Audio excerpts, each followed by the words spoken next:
Still Poddable in the playoffs. Sam Packard. Still Poddable in the playoffs. Right. Gotta get that ring in the playoffs. Still Poddable in the playoffs. Still Poddable. The Boston Celtics still Poddable. Still Poddable. Banner 18. These are all dogs. Playoffs beats the heat, you gotta know. Let's go Celtics, let's go. Yeah, motherfucking Celtics, let's go. Welcome back to Still Poddable, the best Celtics podcast on the internet. This is the free edition hosted on the CLNS YouTube page. We are presented by Prize Picks and Game Time. If you want to save some money on those two products, download them. Use the promo code CLNS. Again, this is the free version if you want coverage for the rest of the NBA Finals from us, from me, Sam Packard, Brian B. Robb of MassLive.com, and Jay King from The Athletic. Go to patreon.com/stillpoddable. We will have the best Celtics coverage for all of the finals. And so go there today. If every day podcast, every game we're coming. Packard's going to do a live show by himself right after games. And then we're going to come back later on with another show. So you get two shows on game nights. And I'm going to Dallas, baby. You know what? He's going to Dallas. We're going to Dallas. This is going to be the best coverage of the finals ever. And fellas, our long national nightmare is over. By the time most people are listening to this, it will be the day of the NBA Finals. The week of takes will be done. The boredom of just the Celtics being the best team in basketball will be over, and just the glazing of the Dallas Mavericks will cease.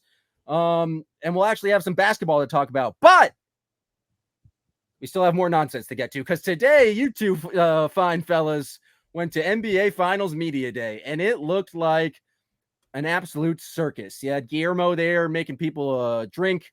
You had Jaden Springer not talking to anyone. It just looked like complete and total chaos. Jay, for the layman out there, what the hell's NBA Finals Media Day like? So NBA Finals Media Day, you get there and you look around the media room, and it's everyone you've ever read a story from. Like, oh, there's David Aldridge. Oh, there's Sam Amick. Oh, there's like just every single person you could imagine. Such a good company, man, and only naming two guys. There's John Hollinger. John Hollinger. Oh, wow. Sham Sharani is there too. Cato. Jared Weiss. We had a crew. Suichi Tirada was there. Yeah. So you look around and it's just like kind of wide-eyed from how many media members there are. And then you actually get to watch a little bit of practice today. Although the Celtics portion of practice that we watched was basically them just standing there waiting for us to leave. That was but how did Chris Capps look when he was standing? He was standing like 7'3" man stands. Tall, skinny legs. Yep. Nice. Yeah, he was drinking from a cup. I assume it was water, but maybe it was Gatorade. I don't know. Maybe it was even coffee. I'm not really sure. With that many journalists there, no one tracked down the answer on that? No. By that point, we weren't allowed to talk to him. That was after all the interviews. So that was unfortunate. But yeah, it's just kind of crazy. There are, I think, 3 or 4 players on each team that go to the podium. Each coach goes to the podium.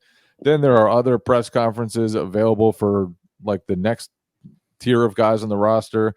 And then the end of the roster guys are just available on the court to just go chat with. Did I see a Javier Tillman podium game, or I just saw a Javier Tillman quote? He was at the podium. O'Shea Yeah, Brissett was at the podium. Peyton Pritchard was at the podium.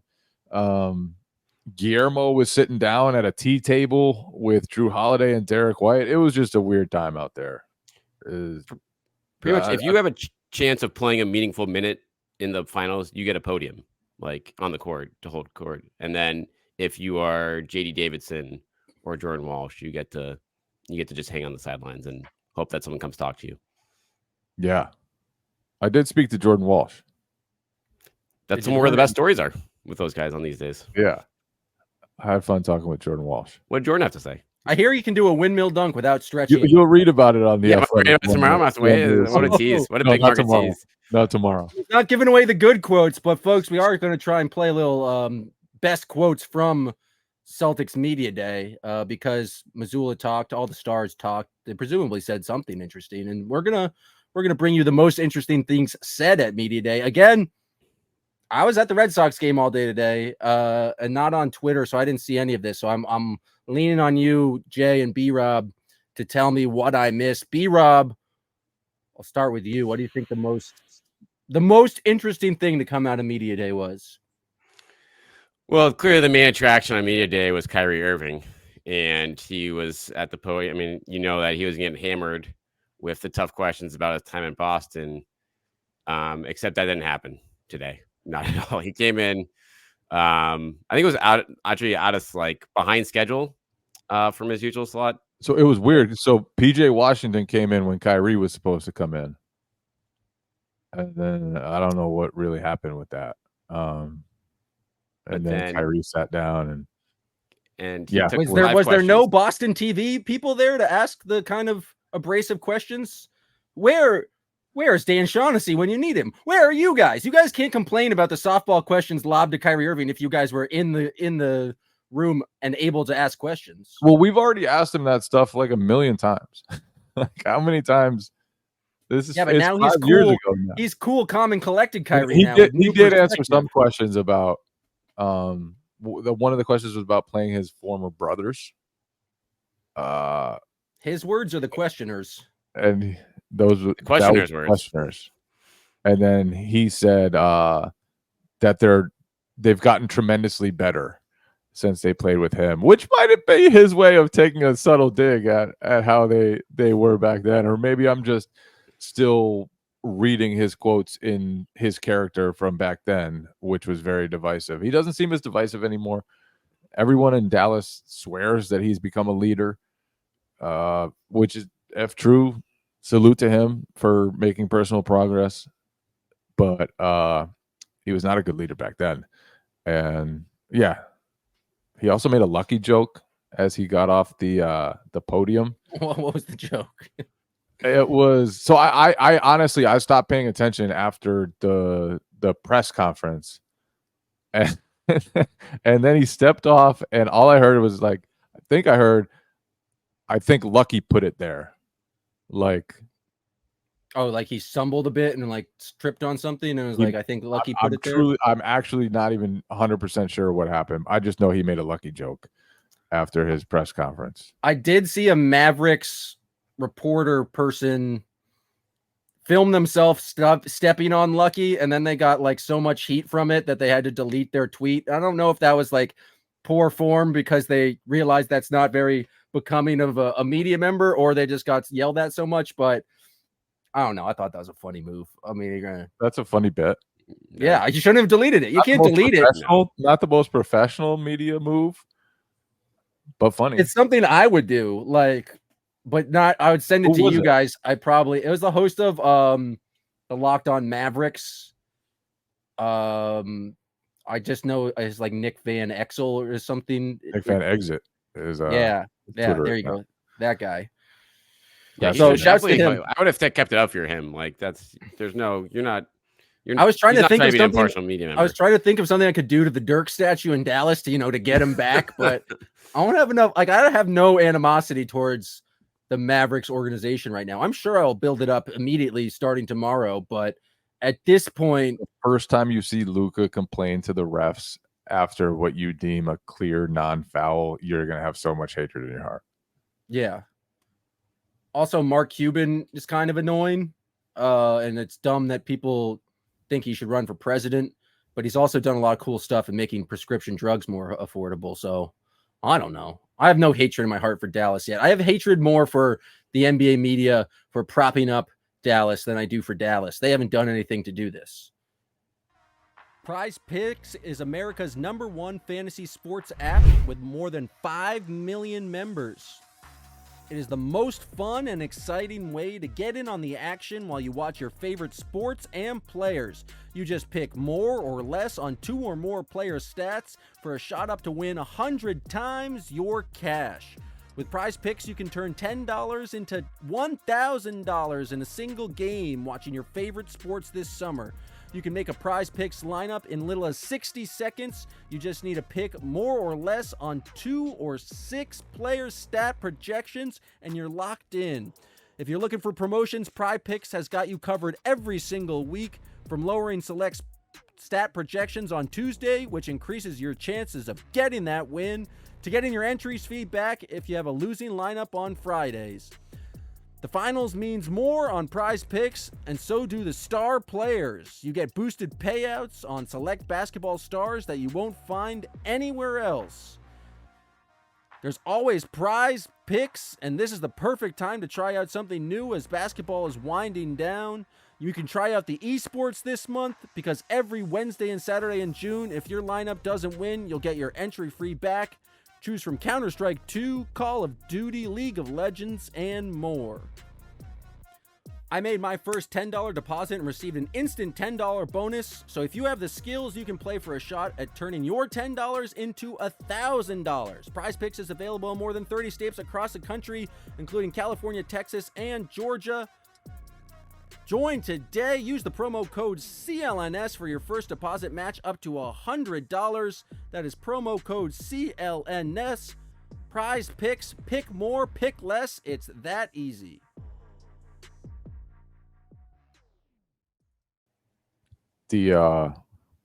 What's bothered you the most about the way people have looked at the Mavericks over the last 9 days? The thing that's bothered me the most is that the playoffs have been like, the Nuggets beat the Lakers. The Nuggets are the team to beat. Everyone's celebrating the Nuggets. The Timberwolves beat the Nuggets. The Timberwolves are the team to beat. Anthony Edwards is Michael Jordan. It's the next best thing. The Mavericks beat the Timberwolves. Luka Doncic and Kyrie Irving are the greatest backcourt of all time. And it's just like immediately, there's not learning any single sort of lessons from the last round. And all the stories are like, how are the Celtics going to stop these two guys? How are the Celtics going to slow down Kyrie and Luka? It's like the Mavericks, the Timberwolves have not a good offense, and Anthony Edwards was one singular star. The Thunder, J-Dub basically didn't play at all, and they had Josh Giddey who could actually like play off the court. There's just been no questions asked about like, have the Mavericks, how are they at all going to deal with Jason Tatum, Jaylen Brown? Oh, then also Derek White and Drew Holiday and Kristaps Porzingis. It's just like a weird yearning for something that's not the Celtics, because and this is the ultimate homer take, that the entire national media is against the Celtics. It's the ultimate, they hate us because they ain't us. I didn't think I would be in there, but I think after doing this for a week, I'm fully there. To be honest, chat's pumping me up. Chat's fully on board with this take.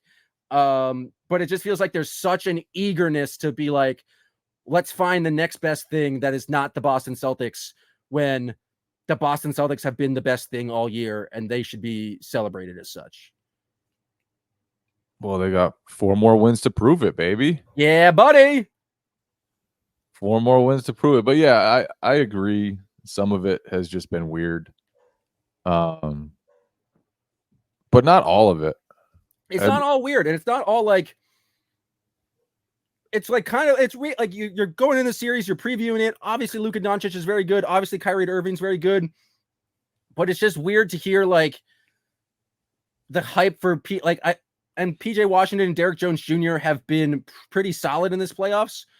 But to act like they're like there's some brilliant supporting cast, it just feels like it's so outrageous to me when the crazy wild supporting cast is on the Celtics side. Like their 5th best player in the starting lineup is what, Derek White, Drew Holiday?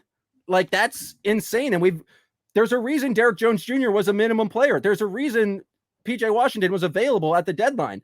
I'm not saying that they're going to do they're going to play terribly in the finals, but they're just to anoint them after one playoff run as like, they're this star-studded supporting cast, and Dallas has figured everything out. We've seen teams go to the finals before and not figure it out.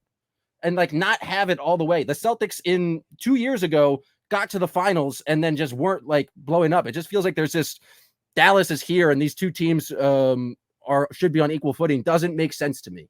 It's just in terms of like the history of the NBA, it's always like teams work their way through the finals. They lose in the finals and they have to get over that hump. And a team rarely gets to the finals in their first try and it's just automatically successful. But then there's like this expectation that Dallas on its first run with this team is all of a sudden just going to be like, be able to get to the finals and everything will be hunky dory for them. It just, I don't get it. It doesn't make sense to me. The craziest piece to me has been people saying, I saw someone today, I don't even know who it was. I saw it on Twitter. It was one of the famous TV analysts. I think one of the former players, probably for ESPN.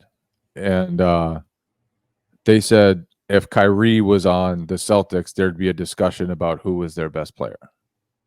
Was it Isaiah Thomas? Was it past friend Isaiah Thomas? He said something ridiculous about Kyrie. Like, no, there wouldn't be. Like, Jason Tatum has proven, not just this year, but like for years now, that he's a more complete player, a more consistent player, a better player than Kyrie Irving. And Kyrie can do magical stuff. I'm not going to sit here and tell you he can't, but there's a lot of evidence. 3 first-team All-NBA appearances in a row for Jason Tatum, while Kyrie has never made All-NBA, I think, at all in that stretch.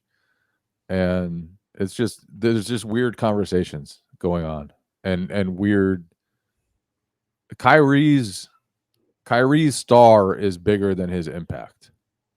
Like, people are just forgetting that he had 9 points twice, I think, in the Thunder series. He averaged 16 points a game in the Thunder series. Like, that's Jalen has averaged more than 20 points a game throughout the entire playoffs. It's just a weird, even just the discussion of anointing Kyrie over Jalen at this point doesn't make sense to me. He just has the star power, though. It's like people just are drawn to that, wherever he is in his career.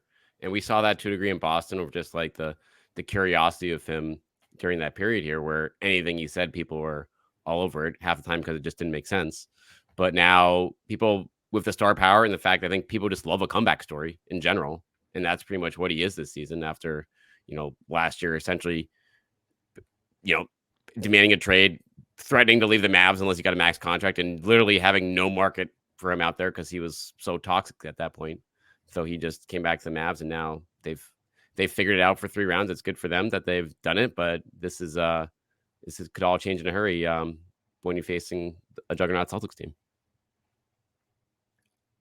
And I feel like he gets credit for winning a title, which, like, he was there on that title run, but he was also playing next to peak of his powers, LeBron James. Kevin Love was also on that team, a highly effective I don't know.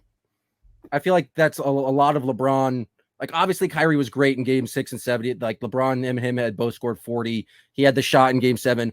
Not going to act like Kyrie Irving's not an amazing scorer, an amazing shot maker, but like, how much credit are we giving? Now I feel like I'm a talking head asshole. I'm trying to take credit away from him. No. All I'm trying to say is LeBron James is very good, and I think that Cavs team is probably better than this Mavericks team. And Kyrie plays a larger role on this team than he did on that Cavs team because he was playing with LeBron. That's not true. He averaged like 40 in that one finals. He was ridiculous that year. Yeah, he will not be playing that large role. And if I think he's going to need to. I mean, if Kyrie Irving averages 40 per game, I think that would be bad news bears for the Celtics. I'm just saying, playing next to LeBron James, who does absolutely everything, is quite helpful, whereas Luka Doncic does not play as much defense. That's my basic point. I don't know where I'm going. You guys got me rallied up. On Luka. Let's get back to quotes. Let's get back to the original point of this podcast. Jason Kidd had a great quote on Luka, which was, he's shown that he can play defense, and he's also shown that he takes rests on defense from time to time. it was just great. Like just back to back. I'm supporting my guy, and then I'm ethering my guy. And I just enjoyed that because it is pretty true. And his whole answer was really, really praising Luka and the mentality he brings and how he's not afraid to fail and how he brought them to the finals, yada, yada, yada. But that part was classic. The better classic ones were from Joe Mazzulla. He had a couple of just all-time Joe Mazzulla quotes. He's putting together a hall of fame of just outrageously corny quotes. I got a text today from a friend like, is he doing a bit? Like, is he serious? So I'm going to read the quotes. Someone asked about, they're so close to the finish of the journey. How are you kind of taking it all in? Are you trying to enjoy this? And he said, I would say this is not the end of the journey. The journey is for however long you're alive. That's partly true, but they were clearly talking about just this one season. Yeah, if the question was just framed like, what about the season? He couldn't answer, like, parry it away with that kind of nonsense, fake deep. Yeah. And then the other one was, he was asked about the bright lights of the finals, and he said, unless they change the light bulbs in the arena, they won't be any brighter than they were the last series. That's just like, it's a classic Mazzulla thing of like, let's focus in on the actual verbiage and the what the question is saying, instead of just being like, hey Joe, a little bit more pressure this round, how's your team gonna react? It's just like, no, it's all verbal judo or verbal jujitsu. It really is. And I truly don't know if he's doing a bit. Like, I don't know if he kind of means these things, or if he gets off the podium and goes back to Jason Tatum, is like, haha, see that? See what I just said? Got him. I made some stupid joke about light bulbs. But there was that I forgot about that 2-game period where they're all trying to sneak different phrases into their quotes in the post-game press conference. So I would not put it past Joe Mazzulla to do it. It's also interesting because it's so many media members who are not used to kind of Joe Mazzulla at this point. So I feel like he developed some sort of comfort with the Boston media where he would like be more his authentic self. But now the light bulbs have changed. No, they have not. They have not changed. Did you listen to the quote at all? They're the exact same light bulbs. It'd be funny if they installed some new finals light bulbs and it was a little bit brighter in the arena. They probably will have the fire thing that they bring out for some big games. They've had the fire thing for every single home game this year, Jay. Really? They had 2 fire clovers that they do before every single game. I must be truly locked in. You don't pay attention at all during pregame. I'm entirely locked in. What do you guys do during the intros, the intro video? I'm usually in the back, still just getting ready. I usually just come out like right, as starting lineups are done. Yeah, I'm usually setting up, like getting the box score ready, getting and at no point has the large streams of fire caught the corner of your eye. At no point. You see it one time, you see it 1,000 times, Packard. Come on. It used to be for special events, and now they do it for every single game. I thought it was still, yeah. That just stunned me when you said that right there. Everything. That's awesome. They got up their game. The NBA Finals are here, and I can't think of a better time to try and go see the Celtics in action. And if you want to go to the game, go to GameTime.co or download the Game Time app with killer last-minute deals, all-in prices, views from your seat, and the lowest price guarantee. Game Time takes the guesswork out of buying NBA tickets. Game Time is a fantastic app and the perfect way for you to get into the NBA Finals, or if you just want to see a concert in Boston, you want to go to the Sox game. There are so many fun events in and around the city this summer, and Game Time is the way to get into the arena. I used Game Time to go see Dan Soder, one of my favorite comedians, at the Wilbur a couple of months ago. It was a fantastic way to get into the arena. They have last-minute deals, flash deals, zone deals, all-in pricing, and it allows you to see the total up front with no surprise fees at checkouts. You can see the view from your seat, and they have the lowest price guarantee. Take the guesswork out of buying NBA Finals tickets with Game Time. Download the Game Time app, create an account, and use code CLNS for $20 off your first purchase.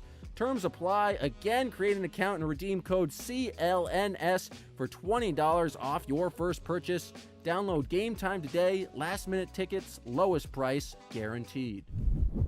Did the Celtics players say anything interesting at media day? I thought. Go for it. I was gonna say, Pat, because me and Jay talked about Porzingis a lot yesterday, and so he obviously was questioned today. How are you feeling at this point? Are you feeling well enough to play and contribute? Porzingis, I think, main quote: "It's tough to say. I haven't played for a while. Tomorrow will be my first real minutes in a while.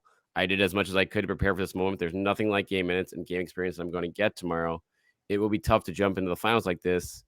I did everything I could, and we'll see tomorrow night." So, Packard, the question for you after me and Jay posed these options yesterday is like, is he playing coy, or is it a situation where after a game or two, it's just going to be like, he's going to try, but it's just not there yet?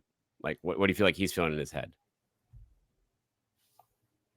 My inclination is to say I don't know, but the last time I said I don't know about this, Joshua B ripped me in the comments for not giving a strong enough take and for not being a confident medical diagnosis. Is even weaker to say that you're letting him shape your opinion is even weaker than just having no opinion. I think Kristaps is fine. I think you guys made a big deal about his pregnant pause.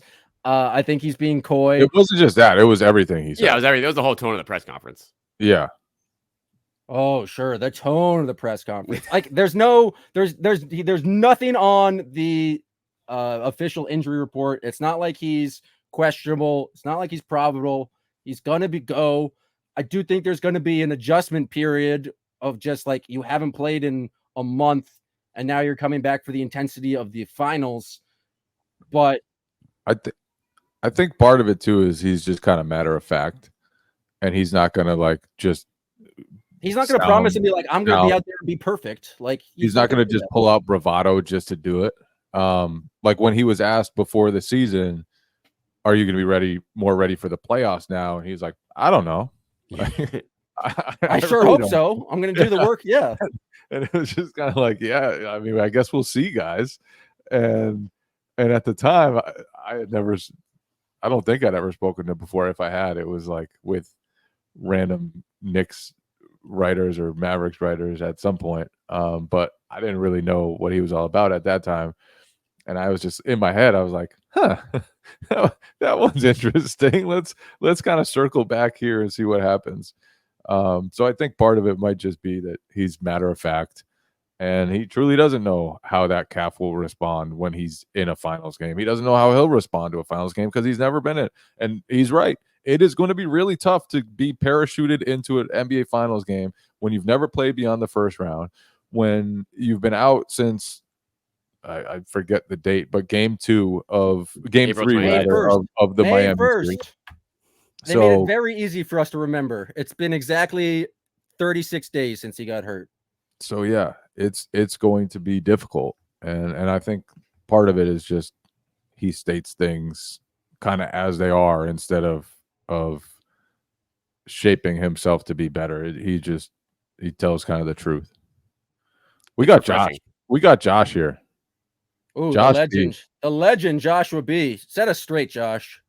He's had 36 days. I work for United Health Group. This is like literally what I do for a living. You're a doctor? You're a calf doctor for United Health Group? You're a fully strained specialist? My entire job is to read medical documentation from sports therapists, from physical therapists, from occupational therapists, for doctors. He's had 36 days of continuous care with the Boston Celtics. I understand that, like, maybe he's not going to come in right now and set the world on fire.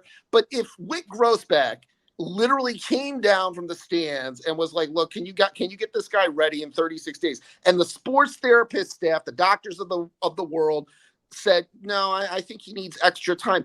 The entire staff would be fired. How much more do you need for like, what do you expect doctors to do? If you have any kind of normal expectations of medical professionals, and you give them 36 days, and you give the player 36 days off. Now, his shot might be off. His stamina might not be there. He may not be able to go, 25, 40 minutes. That kind of thing. The conditioning part is on 25 to 40. Yeah, well, I mean, I give you a big range, right? If he gives them 25 minutes, that'll be impressive. Yeah, like if he goes 20 minutes and his conditioning's not all the way there, that's an athlete problem. But the idea that like he's still feeling the effects of the injury or he can't walk from like a non-contact injury, why the hell's he traveling with the team to Indiana? What's the whole point if he's not ready? If he's not ready, why is Woj tweeting that he's ready for Game 4? Yeah, the whole thing is gamesmanship by Mazzulla, which just goes to show you how far he's come as a coach, right? The mere fact that he's doing this now. Hold on, this is our Joshua B. You're a genius and a saint. Dr. B take right here.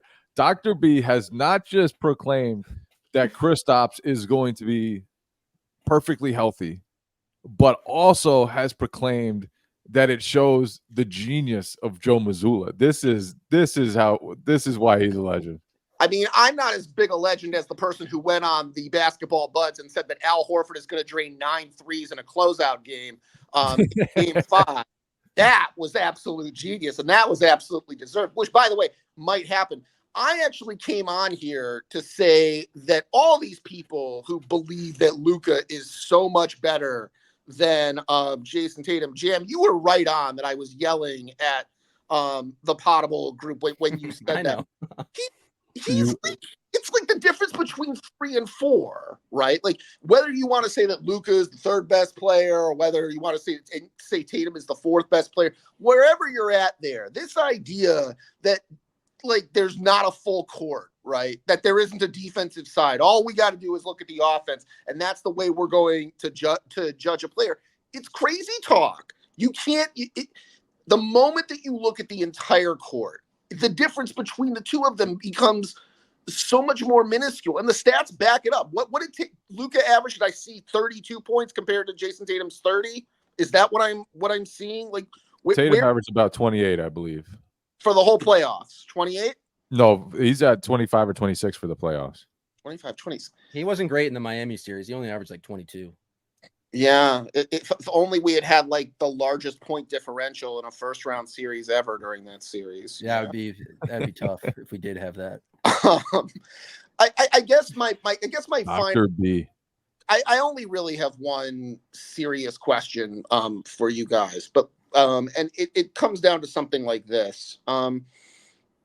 As somebody who has grown up with Daniel Gafford being the Washington Wizards, person that I am, why doesn't anybody remember that Jason Tatum was plus 50 in the last game that he played against Daniel Gafford? Like, does that just not register when people? Because Jordan Poole was also on the court. Yeah, it's a little bit different between Jordan Poole and Denny Avdija, and I like Denny Avdija compared to Kuzma and Kyrie Irving.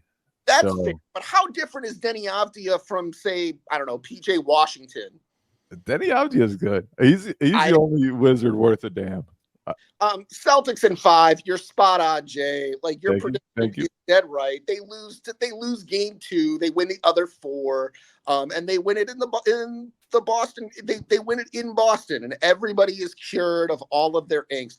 And before I leave, I just want to say that you need to, like, if you haven't enjoyed the run, if you haven't enjoyed the 76 games, as opposed to the angst of the 20, that's really sad. And I hope you buy the Sports Illustrated video or DVD or whatever they're making that allows you to relive all of that so that you can sort of fix that problem. Josh B out. Love you guys. Can't wait to hear. Dr. B, love you too. Tip of the cap. Tip of the cap to you, sir. What a legend. Wow. What a hero. Fantastic stuff. He spun it so well. He's a lawyer. He's got lawyer in him. He's got, every single argument is like immediately comes back to his original point. I kind of agree with him about the Kristaps stuff. Kristaps could have an up or down series, and I don't necessarily think it's going to become because of the calf. Like, remember the game where Jalen called him out, was like he wasn't good enough on defense, and like we're going to need him. I feel like that's more of an issue of like him not rising to the level of the intensity, and it has nothing to do with the calf. That's just Kristaps. That's part of the drawback of him missing this whole playoff run to date, is that he hasn't gotten to experience close games in the playoffs. He hasn't gotten to experience like a series bringing it every single night. Indiana was a sweep, but like they were put to the backs against the wall in 3 of those 4 games. He hasn't gotten to experience that. He hasn't gotten to experience, and maybe the 3 series where easy enough that he wouldn't have. But there's just a different intensity to playoff basketball. And as you get deeper and deeper, it just gets not just intense physically, but like you have to be more detailed. Your approach just has to be different. Like every day you have to treat differently. And that's all the stuff that I think could come back to hurt him after he missed so much time. It's not just the fact that his calf might not be 100%, but what's his stamina going to be like? How long is it going to take for him to adjust to, the true playoff intensity, a finals game where that arena might be unlike anything he's ever heard in his entire NBA life? It might be truly like the craziest environment he's played in while in the NBA. Okay, but here's the thing that's frustrating to me. I hear that and all of that is true, but we have not heard any discussion of like no one on the Mavericks has been to a finals except for Kyrie Irving. And so like the Celtics 2 years ago got to the finals and were not like ready for the moment, and like the intensity is different. No one's gone through this entire long postseason. Getting to the finals is one thing, but winning in the finals is the other thing. But there's been no question of like, I don't know, is Derek Lively Jr. going to be ready for the NBA finals intensity? Like none of these, is Derek Jones Jr. like ready for, I don't know. It just feels like that isn't asked of anyone. It's just like assumed that the Mavericks will be here and are fine. That was my inspiration from Joshua B, and taking your point and completely pivoting to a new point to hopefully further my argument.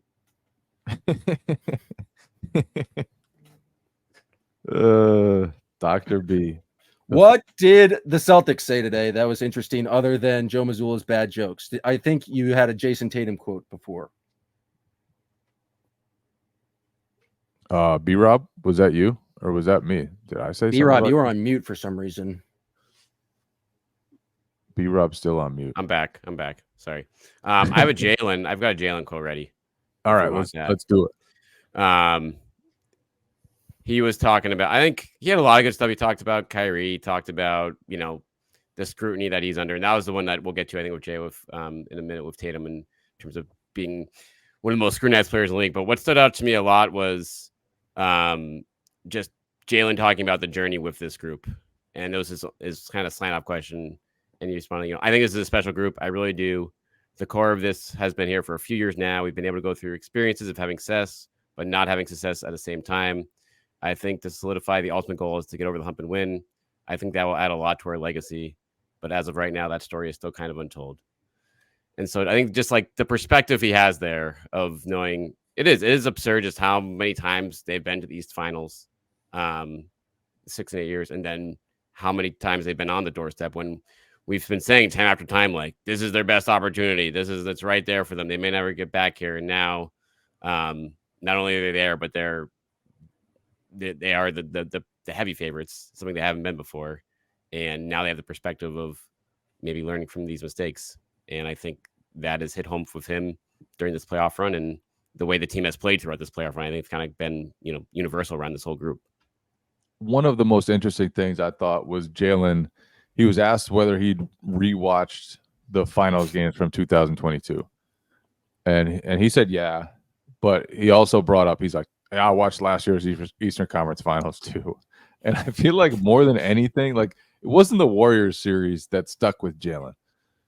And I think for a lot of the guys, probably Tatum, the one difference, because he was not good in that series. And I think he left that very disappointed in the way he played, thought he needed to be better. But like for a lot of those guys, they played in that series in 2022 against a dynasty. You come away from that, you're an upstart, you were 11th place midway through the season, you make it to the finals, you lose to Steph Curry, you lose to a dynasty, you lose to a bunch of Hall of Famers, and you can just kind of look in the mirror and say, you know what? We ran into a tough team. We're still on the right path. They couldn't say that anymore after last year's Eastern Conference Finals. They played an 8 seed. They fell behind 3-0. Game 3 was an absolute debacle. They got beat at home twice to begin the series. They lost Game 7 by 20 at home. And they should have lost Game 6, Jay. Like, they should have lost Game 6 of that series. Could have easily lost Game 6. But, like, you leave that one, and it's like, okay, we need to fix stuff. This can't be how we go. We're not on that trajectory anymore. This is not where we're supposed to be. And Jalen, especially the way he played in that series, the way he played in that game 7 after Tatum got hurt, that really drove him. And we've seen it all year. He's a different player. He's more locked in. He's in better shape. And he was in great shape to begin with. His IQ, he spent so much time on that. And sometimes he'll still over penetrate, but it's just his awareness is just on a totally different level. And I think because they're back in the finals, everyone wants to be like, well, what did they learn from the finals?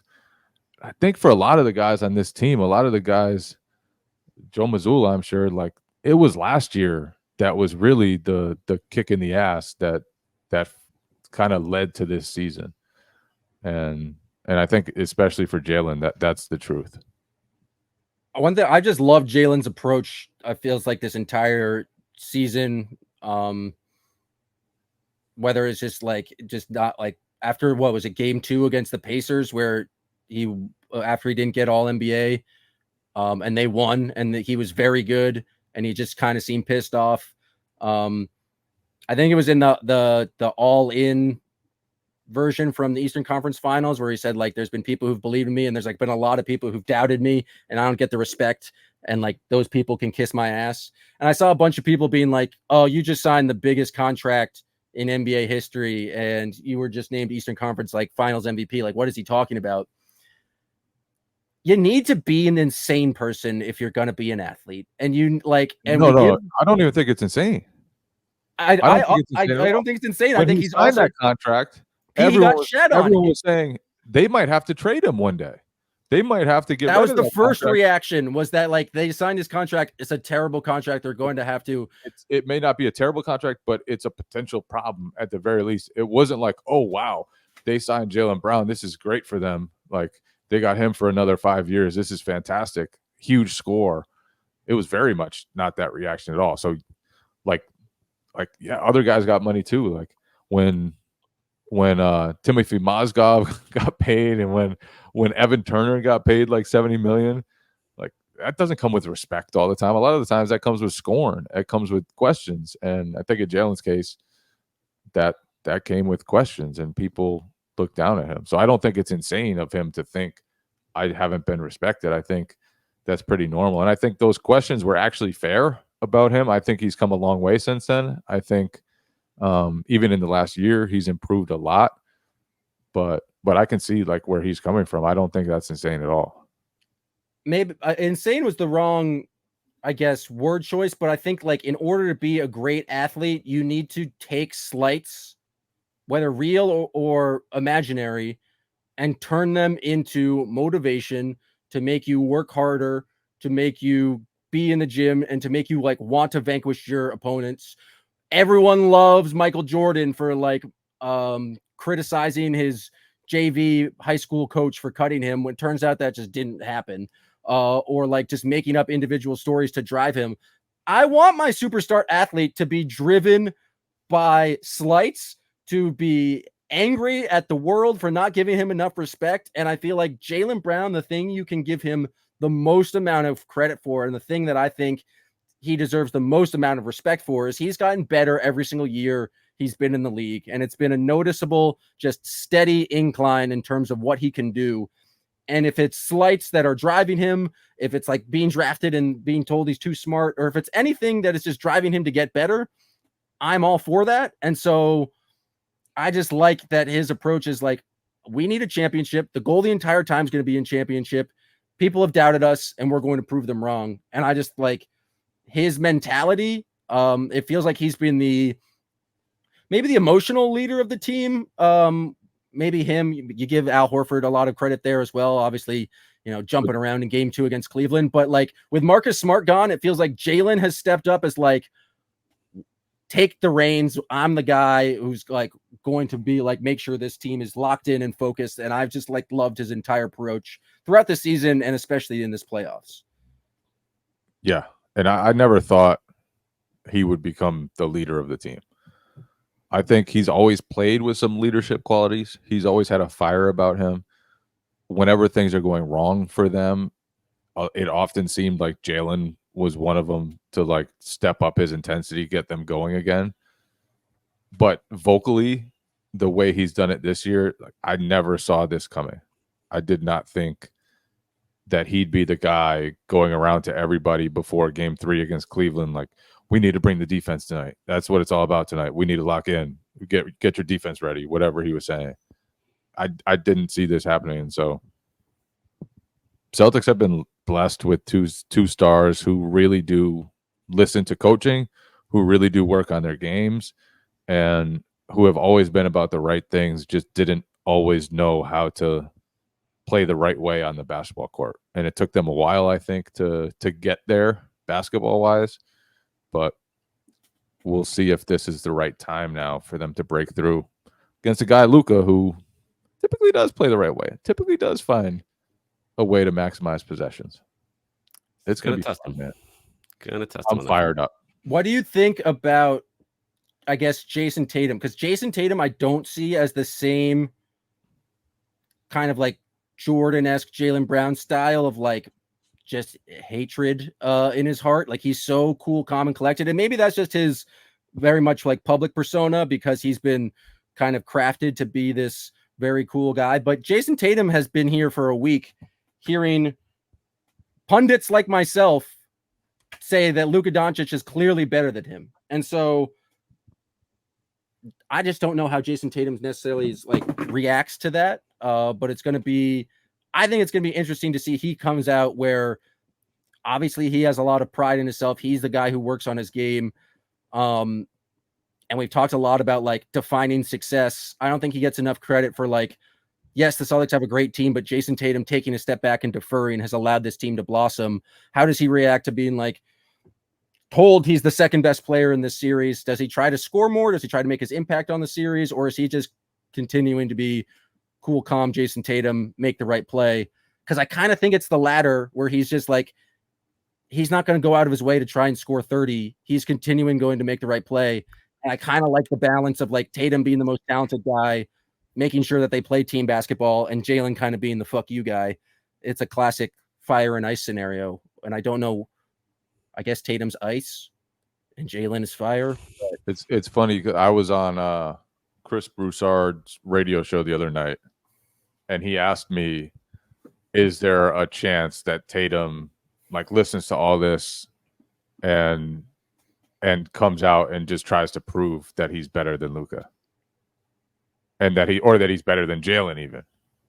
And no, and I think that's a good thing. I think at one point of his career, I think that would have been a realistic fear, that he would have gone out of his way to silence the people doubting him, to silence the people who have questioned him throughout this playoff run, the Zach Lowe's of the world who put him 6 to 8 in his rankings, whatever. But I think the most important piece for this team the whole year is that every player, not just Tatum, is beyond that, and they've been able to suppress that and just want to win. It hasn't been ever about individual stats. You can think back to the game against Brooklyn, which was a nothing game. In the span of the season, it was an absolutely nothing game. Tatum scored 31 points in the first half, and it was the week when everyone was getting 60, 70, and he could have gunned for a huge number. It might have even been more than 31. He could have gunned for a huge number. Instead, he comes out, they double him on the first possession, he throws it over to Drew Holiday, and he scored like 8 or 10 points in the second half and never gunned for a number, never cared about that. And after the game, he said kind of like, yeah, like it's not about that right now. I'm not going to like play bad basketball just because the other people are scoring points, just because there was a chance to get a lot of points. It's like, I'm going to just make the right play. And I thought that moment, as weird as it sounds, him not gunning for a huge number in that game was indicative of his mindset and really the whole team's mindset this year. So I don't think that's a fear at all. I don't think he's still in that space where he is going to play like he cares. I'm sure he cares. I'm sure he listens to it and it bothers him to some extent and it motivates him to some extent. But as far as letting that dictate the way he approaches game one or any other game of this series, it's not going to happen. Yeah, and from a team-wide perspective, Jay, that's been like, how many times last season did Tatum, Jaylen Brown, guys just go back in the game to pad their stats in the fourth quarter, and Joe Mazzulla, giving the green light on that? That just all year long, rest became the priority. Like, win the game, get off the floor, win the game by whatever means it is now. But heading into the series now of Tatum, even though he's showing himself capable of making the right play against this Mavericks team, he's due to go nuts. Like, he has, like, offensively, these are the matchups where he toyed with them in the regular season here. And depending Who on guards him? That's the thing. Like, who does guard him? Like Derrick Jones Jr., PJ Washington. We've seen what Tatum can do against PJ Washington in about 3 years of Hornets games where he routinely would be flirting with 50 points here. And Mavericks obviously can take it away. They can throw double teams there. The Mavericks have a slightly different scheme there. Their defense around. Yes, PJ. But still, like, as far as wings to throw at the Celtics here, like, that is their weak spot. And along with having Luka and Kyrie on the floor too as targets there. So that is, if the Mavs want to make sure he doesn't get 35 a game, they can do that. But that's going to open door in a lot of other places. And I don't know, based on how he's shot this postseason, I'm very curious to see how Jason Kidd and them come out in game one, and whether Tatum is ready to pounce on it if they're just going to play him one-on-one and live with it. But that's the beauty of this Celtics team, is that they have been so good on offense this year, where if you play Jason Tatum one-on-one against a lesser opponent, they're going to take advantage. If you send 2 to Jason Tatum, he has made the correct pass this entire season, and sending 2 to anyone in the Celtics offense results in open 3-point shots for the Celtics. And I think the thing that Tatum doesn't get credit for, and it's weird because, like, we have so much history of basketball stuff. Bill Simmons wrote a whole book about this. It's all like Pat Riley talked about, and it's all like Bill Walton, RIP, is talking about, like, the disease of me and, like, not finding the right team basketball. The Celtics have been so dominant this year because they have played team basketball, and because Jason Tatum's he's been willing to share the basketball. That's all we've been talking about this entire year. Defining success in different ways. We don't need to define success by the fucking counting stats or knocking down a game-winning 3-pointer after the big fucking French Rudy Gobert. They've been playing team basketball the entire time, and, like, it feels like the entire build up to the finals has been talking about basketball as if it's a one-on-one sport. It is a team game, and the Celtics have the best team. And Jason Tatum taking a step back and allowing that team to flourish has been the major reason for the Celtics' success. And that feels like that gets zero credit because he hasn't put up enough counting stats, or he hasn't had, like, a defining step back jumper. It's just ridiculous. It's like there's been no credit given to the top 5 players, top 6 players on the Celtics coming together, playing amazing defense, like top 5 defense, top 5 offense, going through all the trials and tribulations of the past 2 seasons to get there, to fail against the Heat. All we talk about is success in basketball is like, oh, these brilliant teams, like, oh, this one, the Bulls had to get through the Pistons had to get through the Celtics in the 80s. Like, you have to go through these troubles to finally make it. The Celtics have done that, gone through these struggles. And it's like, nope, they've run into a better individual scorer. And then Kyrie Irving's also there. He can dribble real fancy. So who knows what's going to happen? It's stupid. It's frankly stupid. Celtics in 5. Let's go. We should just end the pod right there. I think that would have just been. They've got Packard fired up. They got me so fired up that my prediction going into this podcast was Celtics in 6, but I after that rant, I couldn't say that. I'm going to go Celtics in 5. Do we want to predict every game in the series like we always do? Let's do it. Game 1. Celtics win. Win. I agree. Game 2. Celtics win. Celtics lose on a Luka Doncic buzzer beater. Pandemonium takes for days. Game 3. Celtics lose. Celtics win.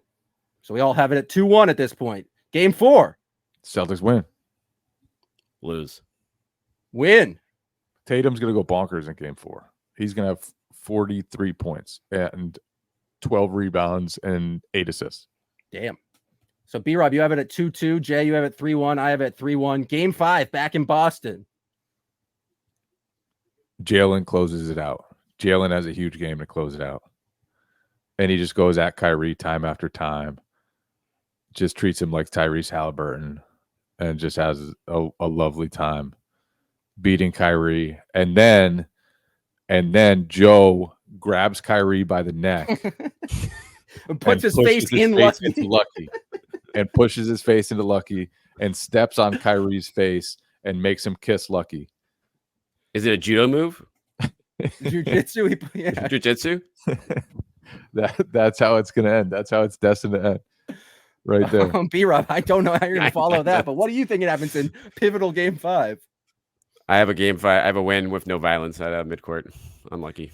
I think the Celtics lose, and again, there's all these worries. I think they lose by like 15 because they're just like up 3-1. Yeah, because for some reason they're just not good at home. And then I have them going back to Dallas, not losing a road playoff game the entire postseason, 3-0 in Dallas, and they just close it out in 6. They haven't lost at home since Jaylen Brown said they were going to figure out their home issues. Yeah, but they're playing. Game 1 against the Pacers wasn't a great effort. Yeah, I think they're 3-0 since then. Yeah, 3-0. That's right. They lost the second game at home. B-Rob, what do you think happens in game 6? Game 6, another win, and I think Drew Holiday's the hero. I think he follows up in terms of maybe limiting Kyrie and hitting a bunch of threes to play hero like he did at the end of game 4. You guys want a bold take? You want a bold take? Derek White's going to do something cool this series. No one has brought up Derek White in any of their finals previews. They forget he exists. Very talented basketball player. Can do a lot of things pretty important for the Celtics offense. Just saying it. It's true. It's true.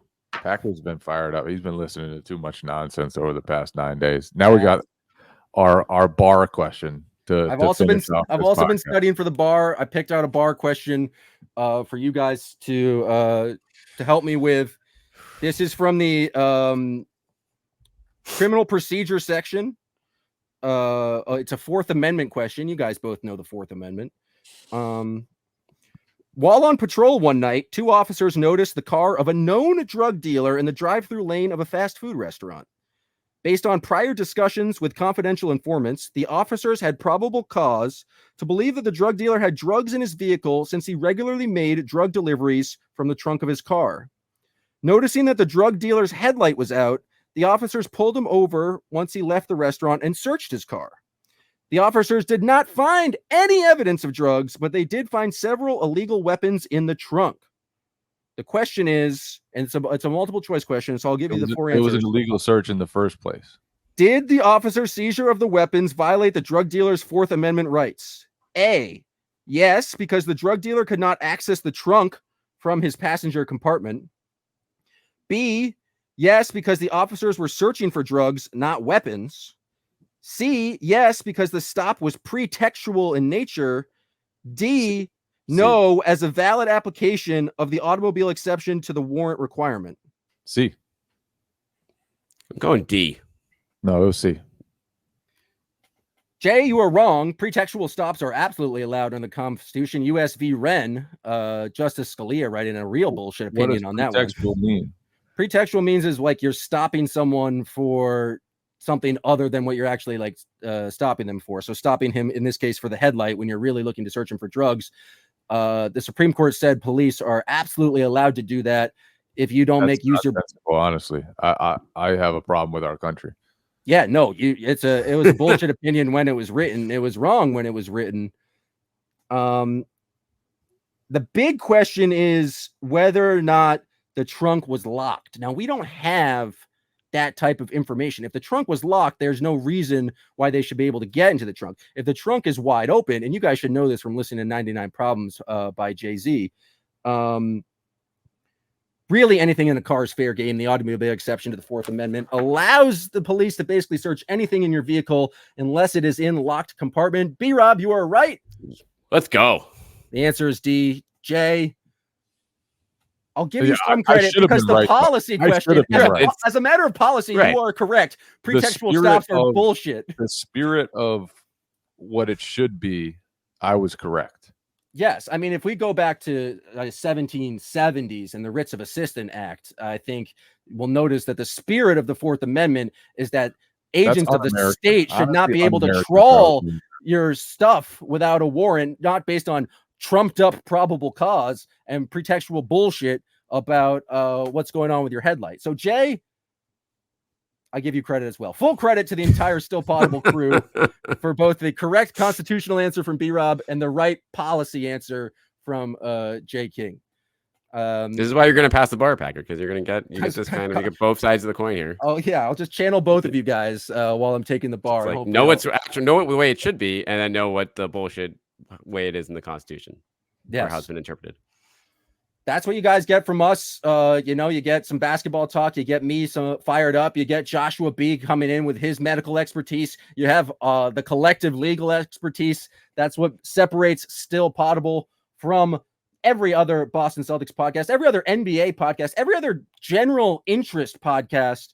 And we're going to give you phenomenal finals coverage. Like Jay said, I'm going to be going live on YouTube right after every single game and try to get as many comments from you guys as possible. We'll follow that up with another full pod after every single game, pods throughout the entire finals. If you want more Still Poddable, go to patreon.com/stillpoddable. Subscribe today.